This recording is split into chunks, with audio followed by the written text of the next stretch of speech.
ఆంధ్రప్రదేశ్ రాష్ట్రం ఎయిర్పోర్ట్లు విమానాశ్రయాల విషయంలో శరవేగంతో దూసుకుపోతూ ఉంది. దానికి కారణం యువకుడు కింజరపు రామ్మోహన్ నాయుడు. ఆయన కేంద్ర పౌర విమానాల శాఖ మంత్రిగా ఉండి ఆంధ్రప్రదేశ్ రాష్ట్రాన్ని గత 5 ఏళ్లుగా అభివృద్ధికి నోచుకొని రాష్ట్రాన్ని పరుగులు పెట్టించి స్వదేశీ విదేశీ పెట్టుబడిదారులను ఆకర్షించడానికి ఆంధ్రప్రదేశ్లో ప్రస్తుతం ఉన్న ఎయిర్పోర్ట్లను సుందరంగా తీర్చిదిద్దటం, విస్తరించటం, మరిన్ని విమాన సేవలను పెంచటం, అలాగే కొత్త ఎయిర్పోర్ట్ల నిర్మాణానికి ఒక ప్రణాళికను రచించారు. దీంట్లో భాగంగా విజయవాడ ఎయిర్పోర్ట్కి మహర్దశ రాబోతూ ఉంది. విజయవాడ ఎయిర్పోర్టు త్వరలో మరో 5 సంవత్సరాలలో హైదరాబాదులో ఉన్న శంషాబాద్ ఎయిర్పోర్టుని తలదన్నేలా ఇక్కడ కూడా ట్రాఫిక్ పెరగాలని, దేశంలో ఉండే అన్ని నగరాలకు ఇక్కడి నుంచి విమాన ప్రయాణ సౌకర్యం కల్పించాలని, అన్ని దేశాలకు విమాన సౌకర్యం అంతర్జాతీయ విమానాశ్రయంగా తీర్చిదిద్దాలని ముఖ్యమంత్రి చంద్రబాబు నాయుడు, ఉప ముఖ్యమంత్రి పవన్ కళ్యాణ్ యొక్క వాళ్ళ సలహా మేరకు రామ్మోహన్ నాయుడు ఆ విమానయాన శాఖని పరుగులు పెట్టిస్తున్నాడు. ఎన్డీఏ కూటమి ఆంధ్రప్రదేశ్ రాష్ట్రంలో ఏర్పడకముందు జూన్ వరకు విజయవాడలో ఎయిర్పోర్ట్లో నెలకు ప్రయాణికుల సంఖ్య కేవలం 50,000. 3 నెలల్లోనే రెట్టింపైంది. ప్రయాణికుల సంఖ్య 1,00,000 అయింది. ఇది విశేషం కాదా? అదే కాకుండా ఉన్న విమాన సర్వీసులను ఇతర నగరాలకు విస్తరించడం కూడా ఒక విశేషం. రామ్మోహన్ నాయుడు బాధ్యతలు స్వీకరించిన తర్వాత ముంబైకి, విజయవాడ నుంచి ముంబైకి 2 కొత్త సర్వీసులు ఏర్పాటు చేశాడు. బెంగళూరుకు ఒక కొత్త, విజయవాడ నుంచి బెంగళూరుకు ఒక కొత్త సర్వీసు, విజయవాడ నుంచి ఢిల్లీకి మరో కొత్త సర్వీసు, 4 కొత్త సర్వీసులను ఢిల్లీకి, ముంబైకి, బెంగళూరుకి ఏర్పాటు చేసి ఈ విధంగా ప్రయాణికులకు సౌకర్యం కల్పిస్తున్నారు. విజయవాడ నుంచి విశాఖపట్నం వెళ్ళటానికి అక్టోబర్ నెల నుంచి మరొక కొత్త విమానాన్ని ఏర్పాటు చేస్తున్నారు, విమాన సర్వీస్ని. ఈ విధంగా దేశంలో ఉండే అన్ని నగరాలకు ఉన్న విమానాల సంఖ్యను పెంచడమే కాకుండా లేని ప్రాంతాలు అన్ని రాష్ట్రాల రాజధానులకు మొదటి ప్రాధాన్యత కింద విమాన సేవలను విస్తరించటం. ఇతర దేశాలకు కూడా ప్రణాళిక రంగం సిద్ధమైంది.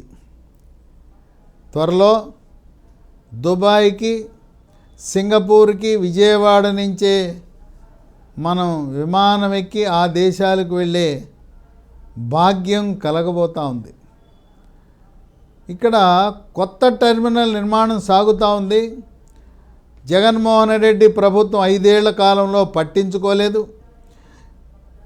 ఎక్కడ వేసిన గొంగళి అక్కడేనే చందాన ఎయిర్పోర్ట్ విస్తరణ పనులు ముందుకు సాగల. రామ్మోహన్ నాయుడు చొరవతో జూన్ 2025 నాటికి కొత్త ఎయిర్పోర్ట్ టెర్మినల్ను పూర్తి చేసి ప్రయాణికులకు సౌకర్యం కల్పించబోతా ఉన్నారు.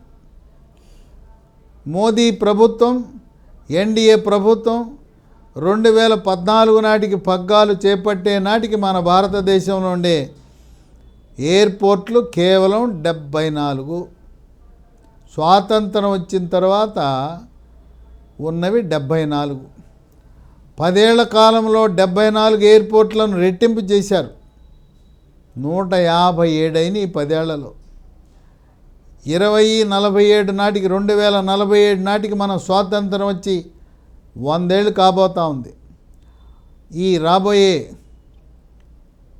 23 ఏళ్లలో మరో 200 కొత్త విమానాశ్రయాలు ఎయిర్పోర్ట్లు నిర్మాణం చేయాలని, అంటే అప్పటితో దాదాపు 350 విమానాశ్రయాలు మన దేశంలో స్వదేశీ విదేశీ ప్రయాణానికి అందుబాటులోకి రాబోతూ ఉన్నాయి.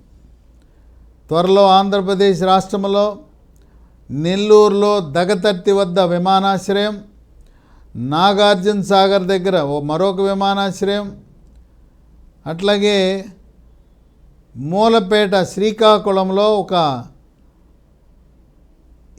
సీపోర్టు నౌకాశ్రయం నిర్మాణం జరుగుతూ ఉంది. భావనంపాడు సమీపంలో మూలపేటలో కూడా ఒక ఎయిర్పోర్టు, అలాగే విశాఖ సమీపంలో భోగాపురంలో అంతర్జాతీయ విమానాశ్రయం 25 డిసెంబర్ నాటికి పూర్తి కాబోతూ ఉంది. ప్రస్తుతం వైజాగ్లో ఉండే ఎయిర్పోర్టు అది నేవీ వాళ్ళ ఎయిర్పోర్టు. అది నేవీ వాళ్ళకి మళ్ళీ తిరిగి అప్పగించి భోగాపురాన్ని హైదరాబాదు శంషాబాదుకు దీటుగా అన్ని నగరాలకు అన్ని దేశాలకు విమానయాన సౌకర్యాన్ని కల్పించే దిశగా ఎన్డీఏ కూటమి ఆంధ్రప్రదేశ్ రాష్ట్రంలోనూ కేంద్ర ప్రభుత్వం రామ్మోహన్ నాయుడు కంకణబద్ధులై నభూతో నభవిష్యత్ అనే విధంగా గతంలో 2014 నుంచి 2018 వరకు కేంద్ర పౌర విమానయాన శాఖ మంత్రిగా ఉన్న అశోక్ గజపతిరాజు ఏ విధంగా చొరవ తీసుకుని ఆంధ్రప్రదేశ్ రాష్ట్రంలో విమాన సేవలను విమానాశ్రయాలను అభివృద్ధి చేశారో దానికంటే మరింత వేగంగా రెట్టింపు వేగంతో మన రాష్ట్రాన్ని విమానయాన రంగంలో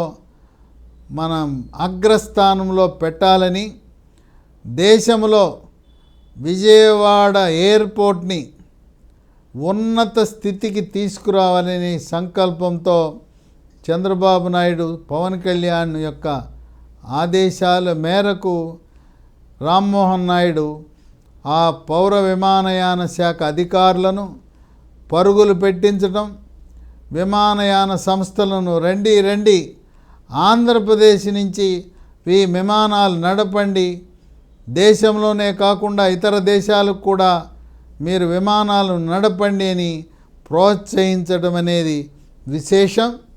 విమానయాన రంగం ఎప్పుడైతే అభివృద్ధి చెందిందో స్వదేశీ పెట్టుబడులు, విదేశీ పెట్టుబడులు, వ్యాపారవేత్తలు, పారిశ్రామికవేత్తలు మన రాష్ట్రానికి రావటం, పెట్టుబడులు పెట్టడం, పరిశ్రమలు స్థాపించడం, వాణిజ్య రంగం విస్తరణ జరగటం, ఆ విధంగా నిరుద్యోగ యువతకు ఉపాధి ఉద్యోగ అవకాశాలు మెరుగుపడతాయని ఆర్థిక రంగ నిపుణులు భావిస్తున్నారు.